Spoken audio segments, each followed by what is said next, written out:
Hello everyone, मैं ज्योतिवर्दी Paramount T services से। Hope आप लोग ठीक ठाक होंगे।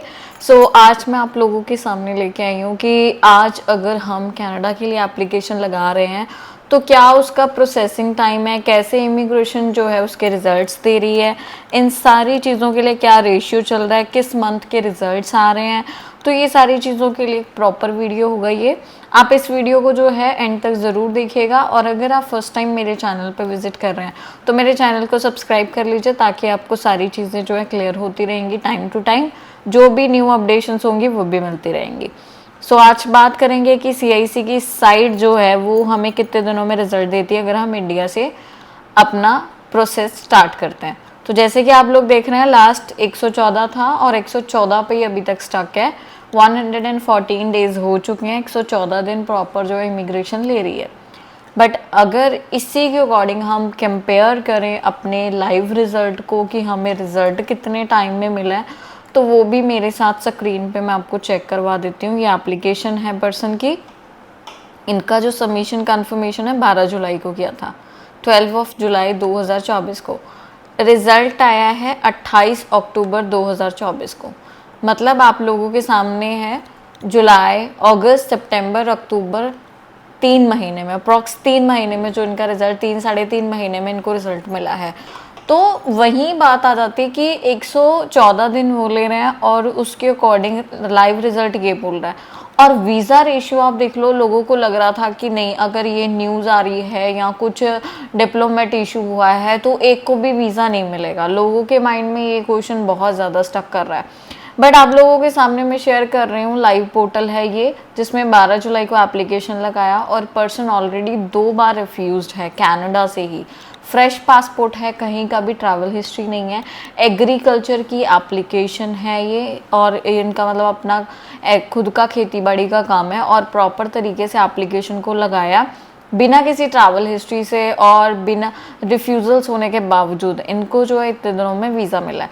अगर आज आप भी ऐसे ही कुछ सोच रहे हैं ना कि रिफ्यूज हो चुके हैं बट अब वीज़ा नहीं आएगा, ये चीज़ें दिमाग में से निकाल दो। Refusal is also a part of your journey कि आप जो चीज़ें कर रहे हो, आप बाहर जाना चाहते हो, तो ये भी एक पॉइंट है, एक स्टेप है।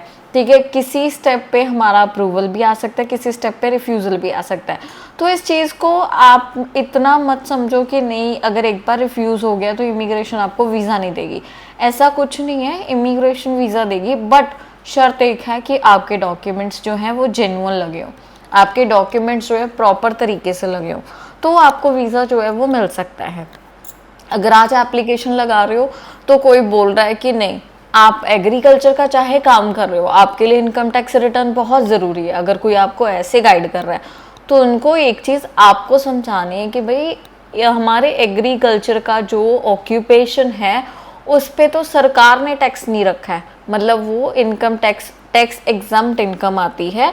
तो इस वजह से अगर हम भर भी लेंगे इनकम टैक्स रिटर्न तो वहाँ पे तो ज़ीरो ही शो होगा टैक्स, तो क्योंकि इस पे तो टैक्स पड़ेगा ही नहीं, आपका जो है एग्जम्प्ट आता है। तो इस वजह से क्या है कि ये लोगों के कहने पे मत, अगर आपने नहीं भरी है इनकम टैक्स रिटर्न, एग्रीकल्चर की एप्लीकेशन है, आप नॉर्मली एप्लीकेशन लगा सकते हैं। जे फॉर्म नहीं है तो उसके भी तरीके हैं कि आपको अपनी इनकम जस्टिफाई कैसे करनी है। प्रॉपर तरीके से एप्लीकेशंस लगाओ, कुछ डुप्लीकेसी मत डालो, इंस्टेंटली इनकम टैक्स रिटर्न्स भर लोगे, उस चीज़ का भी कोई इतना बेनिफिट नहीं होगा एप्लीकेशन में। तो प्रॉपर तरीके से एप्लीकेशन लगाओ। अगर रिजल्ट डिले हो रहा है आपका भी तो अपने एजेंट से बोलो वो आपको आपका पोर्टल ओपन करके दिखाए। मैं तो लोगों का पोर्टल आपको दिखा रही हूँ। तो नेचुरली मेरे पास जितनी भी एप्लीकेशन है उनको अपडेट जाता है, हर मंथली उनको एक बार पोर्टल दिखाया जाता है। क्यों? क्योंकि एक क्लाइंट को तसल्ली रहती है कि कोई बात नहीं, इमिग्रेशन में फ़ाइल तो लगी है ना, क्योंकि कुछ ऐसे लोग भी हैं जो एप्लीकेशन प्रोसीड ही नहीं करते हैं और वीज़ा एप्लीकेशन अप्लाई कर देते हैं। तो इन चीज़ों से, इन धोखों से बचने के लिए अपनी एप्लीकेशन को चेक करते रहना बहुत ज़रूरी है। प्रॉपर तरीके से एप्लीकेशंस लगाओ, कुछ फेक प्रोसीड मत करो।